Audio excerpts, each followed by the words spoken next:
জায়গায় অনেক লোক আহত হয়েছে, তাদের পক্ষ থেকে তাদের উপরে অনেক আক্রমণ করা হয়েছে, আমাদের অনেক সাথী ভাই আহত হয়েছে এই জায়গায়। আমরা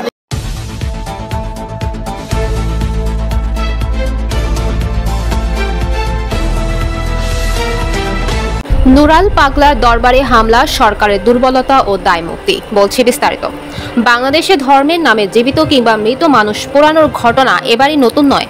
2020 সালের লালমনিরহাট হত্যাকাণ্ডের কথা স্মরণ করি। 30 অক্টোবর 2020 লালমনিরহাটের পাটগ্রাম উপজেলার বুড়িমারি স্থলবন্দরের একটি মসজিদে ধর্ম অবমাননার অভিযোগ তুলে শহীদুন নবী জুয়েলকে পিটিয়ে ও আগুনে পুড়িয়ে মারা হয়। বিবিসি বাংলার খবরে বলা হয়, জুয়েল ও তার এক বন্ধু মসজিদে গেলে স্থানীয় লোকজনের সঙ্গে কথা কাটাকাটি হয়। এক পর্যায়ে মুসল্লিরা তাদের বিরুদ্ধে ধর্ম অবমাননার অভিযোগ তুলে মারধর শুরু করেন। পরে প্রশাসন দুজনকে উদ্ধার করে ইউনিয়নের পরিষদ কার্যালয়ে নিয়ে যায়, কিন্তু বাইরে জড়ো হওয়া হাজারো মানুষ দরজা ভেঙে ভেতরে ঢুকে জুয়েলকে আবারও বেদরূপ পেটান। পরে তার মরদেহ মহাসড়ক পর্যন্ত টেনে নিয়ে আগুন ধরিয়ে দেন। এবার বর্তমানে ফেরত আসি। ঘটনাস্থল গোয়ালন্দ, 5 আগস্ট 2025 জুমার নামাজের পর বিকেল থেকে সন্ধ্যা পর্যন্ত রাজবাড়ির গোয়ালন্দের নুরাল পাগলার দরবারে একদল লোক হামলা চালায়। নেতৃত্বে ছিল উপজেলা ইমান আকিদা রক্ষা কমিটি। তারা শরীয়ত পরিপন্থীভাবে দাফনের অভিযোগ তুলে নুরাল পাগলার লাশ কবর থেকে তুলে এনে আগুনে পোড়ায়। এ সময় সংঘর্ষে পুলিশ সহ অর্ধশতাধিক ব্যক্তি আহত হন। দরবারের খাদেম রাসেল মোল্লাকে মারধর করে, পরে হাসপাতালে তার মৃত্যু হয়। এটিকে নিঃসন্দেহে মব হত্যাকাণ্ড বলা হয়। তথ্য অনুযায়ী 2024 সালের 4 আগস্ট থেকে 5.5 মাসে 40টি মাজার, সুফি সমাধি ও দরগাহে 44টি হামলা হয়েছে। এইসব হামলায় ভাঙচুর, ভক্তদের ওপর হামলা, লুটপাট ও অগ্নিসংযোগ ঘটেছে।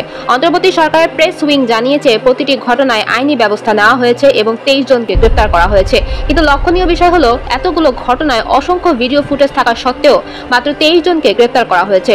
অন্যদের বিষয়ে রাষ্ট্র নীরব কেন? নুরাল পাগলার ঘটনায় প্রত্যক্ষদর্শী ও স্থানীয় সূত্রে জানা গেছে, পূর্ব ঘোষিত কর্মসূচি অনুযায়ী আজ জুম্মার নামাজের পর আনসার ক্লাব চত্বরে বিক্ষোভ সমাবেশের আয়োজন করে উপজেলা ইমান আকিদা রক্ষা কমিটি।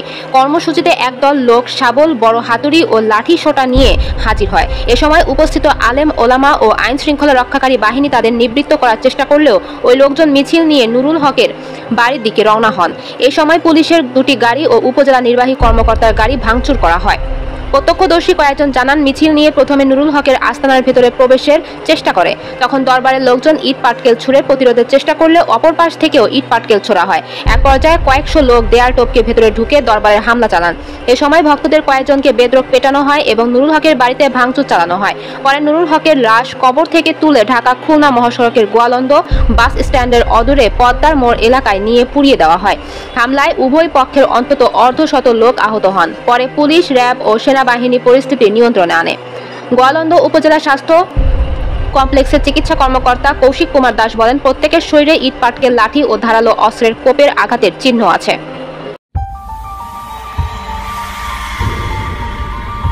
আপনারা দেখছেন CNW নিউজ টিভি।